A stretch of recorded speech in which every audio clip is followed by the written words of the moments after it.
नमस्कार दोस्तों, सुप्रभात, गुड मॉर्निंग। आदि शंकर एकेडमी के करंट अफेयर की क्लास में आपका बहुत बहुत स्वागत है। दोस्तों, हर दिन की तरह आज भी हम आपके लिए लेकर आए हैं अच्छी बात। और अच्छी बात यह है कि एक समय में एक काम करो और ऐसा करते समय अपनी पूरी आत्मा उसमें डाल दो और बाकी सब कुछ भूल जाओ। और बिल्कुल सही है, जब आप किसी काम को करें तो उसको पूरी लगन, पूरी मेहनत और पूरी डेडिकेशन के साथ करें। एक काम जब आप करेंगे तो उसमें आपका पूरा फोकस रहेगा, उसमें पूरा आपका मन रहेगा और प्रभावी तरीके से आप उस काम को कर पाएंगे, जिससे आपका वह कार्य सिद्ध तो होगा ही, साथ ही आपका आत्मविश्वास भी बढ़ेगा। क्योंकि किसी कार्य के सफल होने पर आपका आत्मविश्वास सीधे रूप से प्रभावित होता है और निश्चित रूप से वह बढ़ता ही बढ़ता है। तो इसी बात को लेकर आपको यह कहा जा सकता है कि आप अच्छे से पढ़ाई करें, अच्छे से मेहनत करें और बाकी सारा काम भूल जाएं। इसी के साथ आज के प्रश्न की शुरुआत करते हैं और देखते हैं आज के क्लास का पहला प्रश्न। तो पहला प्रश्न है, हाल ही में प्रधानमंत्री मोदी ने किस देश के राष्ट्रपति को फ्यूचसाइट, ये फ्यूचसाइट पत्थर होता है, फुचनसाइट नहीं होता, फुचसाइट पत्थर जो है, फुचसाइट पत्थर पर बना चांदी का शेर भेंट किया है। Recently prime minister Modi has gifted a silver lion made of fuchsite stone to the president of which country. तो ये जो प्रेसिडेंट हैं, ये हैं अर्जेंटीना के प्रेसिडेंट हैं। ठीक है, अर्जेंटीना के राष्ट्रपति जेवियर माइली, आप देख पा रहे हैं फोटो में, जेवियर माइली, इन्होंने यह शेर प्रदान किया है। ठीक है, जो कि फुचसाइट पत्थर पर बना हुआ है। बात करते खबर की, तो प्रधानमंत्री नरेंद्र मोदी ने अर्जेंटीना के राष्ट्रपति जेवियर माइली को फुचसाइट पत्थर पर बना चांदी का शेर भेंट किया है।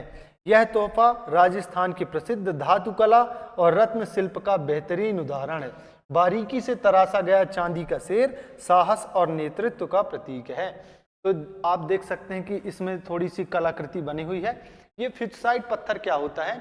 तो यह एक क्रिस्टली पत्थर है जो कि भारत में और भारत के अलावा अन्य बहुत सारे देशों में पाया जाता है। यह हल्के हरे रंग से गहरे हरे रंग का होता है और इसके हरे रंग का कारण क्या होता है? इसमें पाया जाता है क्रोमियम, एक तत्व होता है क्रोमियम। यह क्रोमियम पाया जाता है इसी फ्यूचसाइट पत्थर में, जिसके कारण इसका हरा रंग होता है। और जितना ज्यादा क्रोमियम पाया जाएगा किसी फ्यूचसाइट पत्थर में, उतना ज्यादा गहरा हरा रंग उस फ्यूचसाइट पत्थर का होगा। तो इसी फ्यूचसाइट पत्थर से बना हुआ बने हुए कलाकृति में चांदी से बना हुआ शेर उस पर मढ़ा के इन्होंने दिया है अर्जेंटीना के राष्ट्रपति को, जिनका नाम है जेवियर माइली। ठीक है, थोड़ा सा बात करते हैं अर्जेंटीना के बारे में। तो अर्जेंटीना की राजधानी है, अर्जेंटीना की राजधानी है Buenos Aires, Buenos Aires, Buenos Aires यहाँ की राजधानी है, ब्यूनस आयर्स। और यहाँ के राष्ट्रपति की बात की जाए तो यहाँ के राष्ट्रपति हैं जेवियर माइली, आप फोटो में देख पा रहे होंगे, जेवियर माइली यहाँ के राष्ट्रपति हैं। और अगर यहाँ की मुद्रा की बात की जाए तो अर्जेंटीना की मुद्रा है अर्जेंटीनी पेसो, अर्जेंटीनी पेसो यहाँ की मुद्रा है। और अर्जेंटीना से एक महान फुटबॉल खिलाड़ी भी हैं, उन सब का नाम आपने सुना होगा, लियोनेल मेसी, वो भी इसी अर्जेंटीना से हैं। तो चलिए बढ़ते हैं, अगले प्रश्न की बात करते हैं। अगला प्रश्न है, हाल ही में 2024 में कौन दुनिया का चौथा सबसे बड़ा बायोफ्यूल उपभोक्ता बना है? Who has recently become the world fourth largest biofuel consumer in 2024? तो ये बायोफ्यूल कंज्यूमर जो है लगातार 2 वर्षों से अपना भारत बन रहा है। इस प्रश्न का सही जवाब है भारत। बात करते हैं खबर की, तो वर्ल्ड एनर्जी स्टैटिकल्स रिव्यू 2025 के अनुसार भारत 2024 में बायोफ्यूल जैव ईंधन का चौथा सबसे बड़ा उपभोक्ता बन गया है और उसने चीन को पीछे छोड़ दिया है। भारत की बायोफ्यूल खपत में एक साल में 40% की वृद्धि दर्ज की गई है। आपको याद रखना है कि एक साल में भारत ने 40% अपने खपत को, बायोफ्यूल के खपत को बढ़ा लिया है, जो कि स्वच्छ ऊर्जा की दिशा में तेज प्रगति को दर्शाता है। यह लगातार दूसरा साल है जब भारत ने इस मामले में चीन को पीछे छोड़ा है। हालांकि उत्पादन के मामले में भारत अभी भी पीछे है। तो आपने कुछ दिन पहले सुना होगा कि जो अपने परिवहन कैबिनेट मंत्री हैं नितिन गडकरी, उन्होंने एक और सूचना दी थी कि आने वाले कुछ समय में हम भारत में इथेनॉल से रिलेटेड या पेट्रोल इथेनॉल के मिक्सचर से रिलेटेड वाहनों को लॉन्च करेंगे, जो कि अब जो है बायोफ्यूल से चलने वाले वाहन हमारे भारत देश में चलेंगे। ऐसी चर्चा आपने सुनी होगी। तो आपके मन में ये सवाल आता होगा कि ये बायोफ्यूल है क्या? ये बायोफ्यूल क्या है? तो बायोफ्यूल एक तरल ईंधन है, तरल ईंधन जो कि जैव आधारित ईंधन होता है। जैव आधारित ईंधन से क्या मतलब है? इसका मतलब है कि शैवालों यानी कि काई, शैवालों से और शैवालों के अलावा पेड़ पौधों आदि से और पशुओं की वसा से, पशु वसा से प्राप्त किया गया तरल ईंधन जो होता है वह कहलाता है बायोफ्यूल, तरल ईंधन। और ये जो तरल ईंधन है यह कैसा है? नवीकरणीय है ना, यानी कि ना खत्म होने वाली चीज है बायोफ्यूल, है ना। और स्वच्छ ऊर्जा का मतलब यह होता है कि इससे जो प्रदूषण भी है वह भी बहुत कम होता है। यह ग्रीन रिसाइकल ग्रीन को यह सपोर्ट करता है। अब जो पेड़ पौधों से प्राप्त होता है जैसे तरल ईंधन, ऐसे जैव जो ईंधन होते हैं उनका उदाहरण है, जैसे होता है इथेनॉल। इथेनॉल भी इसका उदाहरण है, इथेनॉल। और बायोडीजल आपने सुना होगा, बायोडीजल। तो ये बायोडीजल और इथेनॉल ऐसे हैं जो कि इसी बायोफ्यूल का उदाहरण है। इथेनॉल की बात करें तो ये स्टार्च वाले जो पौधे होते हैं, जैसे गन्ने के अपशिष्ट से, गन्ने के पेड़ के अपशिष्ट से बनता है इथेनॉल, और मक्के के अपशिष्ट से बनता है। गन्ने और मक्के के अपशिष्ट से क्या बनता है? इथेनॉल। और बायोडीजल की अगर बात करेंगे तो ये वनस्पति तेलों के अलावा पशुओं की जो वसा होती है, पशु वसा, इससे मिलकर बनता है बायोडीजल, पशु वसा। इतना आपको ध्यान रखना है। और इसी की दिशा में जो हमारे जो केंद्रीय जो परिवहन मंत्री हैं नितिन गडकरी, उन्होंने भी कुछ दिन पहले इसकी बात की थी और बताया था कि अब भारत में जो चलने वाले वाहन होंगे उन पर कौन सा फ्यूल उपयोग किया जाएगा? बायोफ्यूल उपयोग किया जाएगा। इतना आपको ध्यान में रखना है। चलिए बात करते हैं अगले प्रश्न की। तो अगला प्रश्न है, हाल ही में चेहरा स्कैन कर राशन वितरण करने वाला पहला राज्य कौन बना है? Recently which state has become the first state to distribute ration by scanning face, यानी कि फेस डिटेक्शन करके अब जो है इस प्रदेश में राशन का वितरण किया जाएगा। पहले जो पुरानी पद्धतियां थी फिंगरप्रिंट वाली या नाम वाली, तो वैसी प्रणाली को हटाकर अब जो है चेहरा स्कैन किया जाएगा और चेहरे की पहचान कराकर, आइरिस स्कैन कराकर यह पता लगाया जाएगा कि जो राशन जो प्राप्त कर रहा है वास्तव में वही व्यक्ति है या नहीं है। तो यह बहुत अच्छा कदम है और यह जो कदम है वह उठाया गया हिमाचल प्रदेश की सरकार के द्वारा। बात करते खबर की, तो हिमाचल प्रदेश ने जुलाई 2025 से सार्वजनिक वितरण प्रणाली PDS के तहत राशन देने के लिए आधार आधारित फेस ऑथेंटिकेशन की शुरुआत कर दी है। यह तकनीक पहचान सत्यापन को आसान, तेज और अधिक विश्वसनीय बनाती है और OTP और फिंगरप्रिंट जैसे पुरानी तकनीकों में आने वाली समस्याओं को दूर करती है। तो इससे क्या होता है कि राशन में जो धोखाधड़ी होने की संभावना है कि जिसका नाम नहीं है वह भी राशन नहीं ले सकता, अब इसमें आपको अपना फेस स्कैन करना पड़ेगा और जिस व्यक्ति का राशन कार्ड है वही व्यक्ति जाकर राशन ले सकता है। हिमाचल प्रदेश की अगर बात की जाए तो हिमाचल प्रदेश को 1 नवंबर वर्ष 1956 को केंद्र शासित प्रदेश के रूप में गठित किया गया था।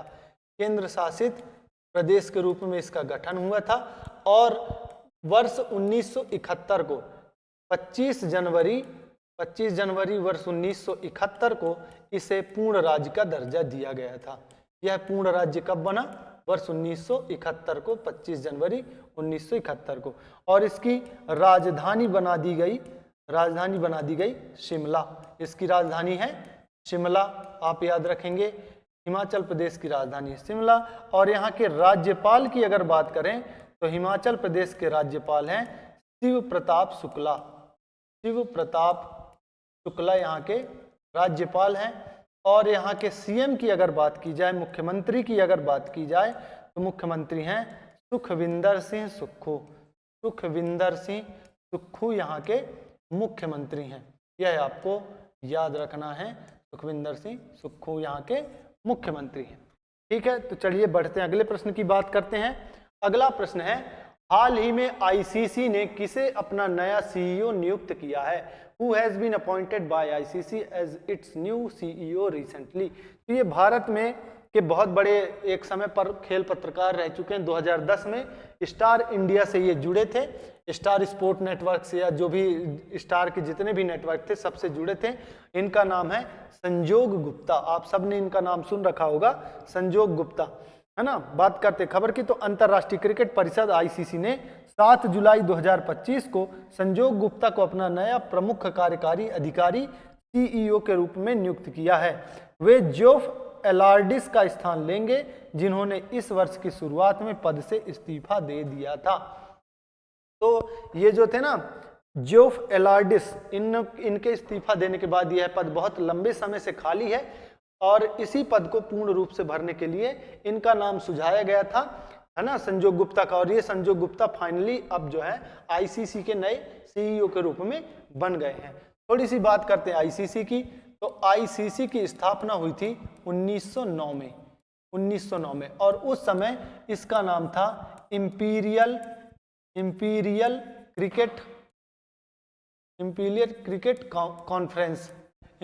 क्रिकेट कॉन्फ्रेंस नाम था इसका, कॉन्फ्रेंस इसका नाम था। लेकिन वर्ष 1989 में इसका नाम बदलकर आईसीसी कर दिया गया, इंटरनेशनल क्रिकेट काउंसिल कर दिया गया।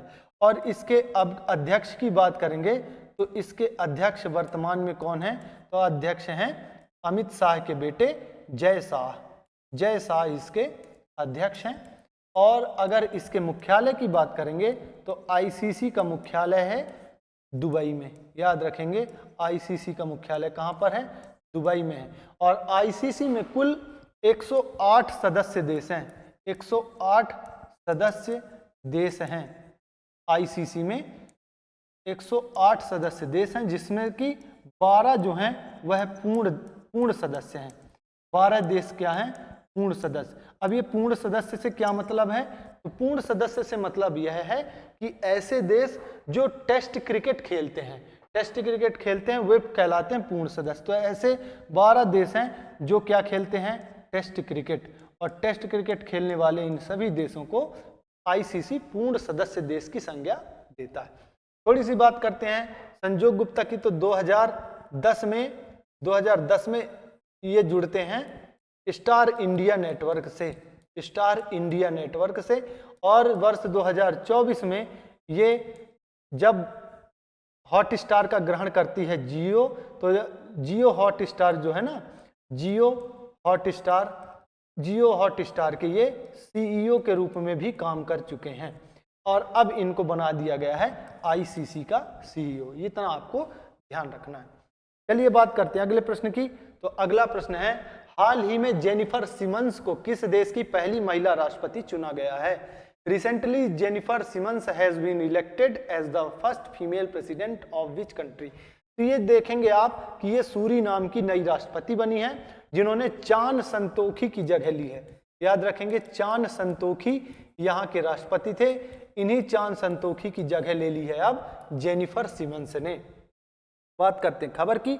तो खबर है, सूरीनाम की संसद ने डॉक्टर जेनिफर गर्लिग्स सिमंस को मतदान द्वारा चुनाव करके देश की पहली महिला राष्ट्रपति चुना है। नेशनल डेमोक्रेटिक पार्टी की नेता जेनिफर गिरलिंग्स साइमन ने 16 जुलाई को 6,46,000 से अधिक आबादी वाले डच भाषी देश के राष्ट्रपति के रूप में शपथ ले लेंगी। आने वाली जो 16 जुलाई है, इस 16 जुलाई को ये शपथ ले लेंगी और आधिकारिक रूप से बन जाएंगी सूरीनाम की राष्ट्रपति। सूरीनाम की बात करें तो सूरीनाम की राजधानी की अगर बात की जाए तो राजधानी सूरीनाम की राजधानी है पारामारिबो यहाँ की राजधानी है, पारामारिबो। और अगर यहाँ के राष्ट्रपति की बात की जाए तो राष्ट्रपति पहले थे चान संतोखी और अब बन जाएंगी जेनिफर सिमंस बन जाएंगी यहाँ की राष्ट्रपति। और यहाँ की अगर मुद्रा की बात की जाए मुद्रा की अगर बात की जाए तो सूरीनामी डॉलर यहाँ की मुद्रा है, सूरीनामी डॉलर। और ये जो सूरीनाम है यह दक्षिण अमेरिका महाद्वीप है, एक दक्षिण अमेरिकी महाद्वीप का एक देश है, दक्षिण अमेरिकी देश है, दक्षिण अमेरिकी देश है, अमेरिकी देश है, दक्षिण अमेरिका महाद्वीप पर स्थित एक देश है जिसकी राजधानी है पारामारिबो, राष्ट्रपति हैं जेनिफर सिमन्स और मुद्रा है सूरीनामी डॉलर। आप देख पा रहे हैं ये फोटो में है डॉक्टर जेनिफर सिमन्स जो कि यहाँ पर जीत के अब राष्ट्रपति बन जाएंगी। बात करते हैं अगले प्रश्न की। अगला प्रश्न है हाल ही में किस देश ने प्रधानमंत्री नरेंद्र मोदी को की टू द सिटी पुरस्कार दिया है? Which country has recently given the key to the city to prime minister Narendra Modi?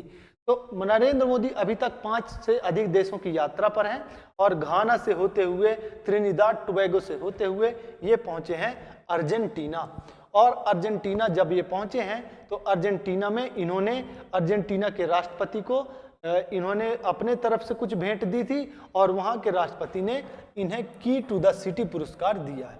बात करते हैं खबर की। तो प्रधानमंत्री नरेंद्र मोदी को अर्जेंटीना की राजधानी ब्यूनस आयर्स में एक विशेष सम्मान से नवाजा गया। उन्हें शहर की टू द सिटी, शहर की चाबी भेंट की गई जो भारत और अर्जेंटीना के बीच गहरी मित्रता और विश्वास का प्रतीक है। तो आप फोटो में देख पा रहे होंगे कि प्रधानमंत्री नरेंद्र मोदी को की टू द सिटी सम्मान या पुरस्कार से सम्मानित किया जा रहा है। चलिए बात करते हैं अगले प्रश्न की। तो अगला प्रश्न है हाल ही में भारत सरकार ने प्रमुख राजमार्गों पर टोल टैक्स में कितने प्रतिशत की कटौती की है? Recently the government of India has reduced the toll tax on major highways by how much percentage? तो ये 50% तक की कमी की गई है टोल टैक्स में। भारत जो है बहुत ज़्यादा ऐसा देश है जो कि बहुत ज़्यादा टोल टैक्स से कलेक्शन करता है। पूरे भारतवर्ष में इतने सारे राजमार्ग हैं, उन सभी राजमार्गों से बहुत अधिक मात्रा में टोल का जो कलेक्शन किया जाता है। और अब ऐसे प्रमुख ऐसे राजमार्ग हैं जो रेलवे क्रॉसिंग ब्रिज वाले हैं या टनल वाले हैं, जो ओवर ब्रिज वाले हैं, ऐसे बहुत सारे जो राजमार्ग हैं उन राजमार्गों में अब जो टोल टैक्स की कटौती की गई है वह 50% तक की कटौती कर दी गई है। बात करते खबर की। तो राष्ट्रीय राजमार्गों पर यात्रा करने वालों के लिए सरकार ने एक बड़ी राहत का ऐलान किया है। सड़क परिवहन एवं राजमार्ग मंत्रालय ने टोल टैक्स की गणना के नियमों में बदलाव करते हुए ऐसे हिस्सों पर टोल दरों में 50% तक की कटौती की है जिनमें सिर्फ पुल, सुरंग, फ्लाईओवर या एलिवेटेड रोड शामिल हैं। ये बात आपको ध्यान रखना है। तो अब कई चुनिंदा कुछ राजमार्ग ऐसे हैं जिनमें कि 50% तक की टोल टैक्स में कमी कर दी गई है। बात करते हैं अगले प्रश्न की। तो अगला प्रश्न है किस राज्य में गांवों को आत्मनिर्भर बनाने के लिए मुख्यमंत्री वृंदावन ग्राम योजना शुरू की गई है? In which of the following state chief minister Vrindavan Gram Yojana has been started to make the village self reliant? तो ये राज्य है मध्य प्रदेश। मध्य प्रदेश राज्य ऐसा है जो कि अब लेकर आया है एक नई योजना जिसे कहेंगे मुख्यमंत्री वृंदावन ग्राम योजना। इसी मुख्यमंत्री वृंदावन ग्राम योजना के कारण गांवों को आत्मनिर्भर बनाने की दिशा में प्रयास किया जाएगा। बात करते खबर की। तो इस योजना के अंतर्गत प्रत्येक जिले में एक ऐसे ग्राम का चयन किया जाएगा जिसकी वर्तमान जनसंख्या न्यूनतम 2000 हो एवं गौवंश की न्यूनतम संख्या 500 हो। ऐसे ग्रामों को मुख्यमंत्री वृंदावन ग्राम के रूप में विकसित कर आत्मनिर्भर बनाया जाएगा। ये ग्राम आत्मनिर्भर होकर प्रदेश के अन्य ग्रामों के समक्ष विकास का आदर्श प्रस्तुत करेंगे। जैसे कुछ दिन पहले आदर्श ग्राम या बलराम ग्राम जैसी योजनाएं लाई गई थी, उसी प्रकार से यह मुख्यमंत्री वृंदावन ग्राम योजना लाई गई है जिसके तहत ऐसा कोई गांव हो जिसकी जनसंख्या न्यूनतम 2000 हो और वहां पर गौवंश कितने हो, लगभग कितने हो, 500 हो। ऐसी संख्या वाले गांवों को चिन्हित किया जाएगा और एक जिले में एक ऐसा गांव होगा जिसे वृंदावन ग्राम योजना से जोड़ा जाएगा और उसे विकसित किया जाएगा। बात करें मध्य प्रदेश की। तो राजधानी है, मध्य प्रदेश की राजधानी है भोपाल। ये तो सबको पता है कि मध्य प्रदेश की राजधानी है भोपाल। यहाँ के राज्यपाल की अगर बात की जाए तो यहाँ के राज्यपाल हैं मंगू भाई छगन भाई पटेल। मंगू भाई छगन भाई पटेल यहाँ के राज्यपाल हैं। और यहाँ के अगर मुख्यमंत्री की सीएम की बात करेंगे तो यहाँ के सीएम हैं डॉक्टर मोहन यादव। आप फोटो में देख पा रहे होंगे, ये फोटो में जो बने हैं वह हैं डॉक्टर मोहन यादव, आपको याद रखना है। चलिए बढ़ते हैं, अगले प्रश्न की बात करते हैं। तो अगला प्रश्न यह है कि महिला T20 क्रिकेट में 100 विकेट लेने वाली पहली भारतीय खिलाड़ी कौन बन गई हैं? Who has become the first Indian player to take 100 wickets in women's T20 cricket? तो आपने कुछ दिन पहले स्मृति मंधाना के साथ एक और मैंने करंट अफेयर में बताया था कि इन्होंने वनडे रैंकिंग में अच्छी लंबी खासी छलांग लगाई है। तो आप फोटो में देख पा रहे हैं, फोटो में बनी है दीप्ति शर्मा, और ये भारत की स्टार ऑलराउंडर खिलाड़ी भी हैं दीप्ति शर्मा। और इन्होंने अब जो है T20 क्रिकेट में भारत की तरफ से पहली ऐसी क्रिकेटर बन गई हैं, महिला क्रिकेटर, जिन्होंने 100 विकेट चटकाए हैं। बात करते हैं खबर की, तो दीप्ति शर्मा महिला T20 में 100 विकेट लेने वाली पहली भारतीय गेंदबाज भी हैं। अब उनके बाद राधा यादव इस सूची में शामिल होने वाली दूसरी भारतीय गेंदबाज बन गई हैं, जिन्होंने इस मैच में इंग्लैंड की स्टैंड इन कप्तान टैमी ब्यूनमॉन्ट को आउट कर यह उपलब्धि हासिल की है। तो दीप्ति शर्मा हैं जिन्होंने 100 विकेट चटकाए हैं सबसे पहले वनडे क्रिकेट में। और अगर ओवरऑल बात करोगे कि T20 में सर्वाधिक विकेट चटकाने वाली महिला क्रिकेटर कौन है, तो वो ऑस्ट्रेलिया की पूर्व तेज गेंदबाज हैं। ऑस्ट्रेलिया की पूर्व तेज गेंदबाज हैं, पूर्व तेज गेंदबाज, और उन पूर्व तेज गेंदबाज का नाम है मेगन सूट। मेगन सूट आपने नाम सुना होगा, मेगन सूट। ये मेगन सूट हैं जिन्होंने अभी तक T20 क्रिकेट में सबसे ज्यादा विकेट चटकाए हैं, और इनके नाम पर हैं, याद रखेंगे, 151 विकेट। 151 विकेट लेकर मेगन सूट अब इस लिस्ट में सबसे ऊपर हैं, और ये पूर्व ऑस्ट्रेलियाई तेज गेंदबाज हैं जिन्होंने महिला T20 क्रिकेट में सर्वाधिक विकेट चटकाए हैं। बात करते हैं अब आज के करंट अफेयर की समाप्ति की। तो आज के करंट अफेयर के क्लास में इंपॉर्टेंट जितने प्रश्न थे आपके समक्ष मैं लेकर आया था, और आज के करंट अफेयर की क्लास में इतने ही प्रश्न थे। आप सभी का इस वीडियो के अंत तक बने रहने के लिए बहुत बहुत धन्यवाद। हमारी इस वीडियो को लाइक करें और कमेंट के माध्यम से अपने सुझाव हम तक अवश्य पहुंचाएं। हमारी वीडियो को अधिक से अधिक लोगों तक शेयर करें। आप सभी का पुनः बहुत बहुत धन्यवाद। जय हिंद, जय भारत।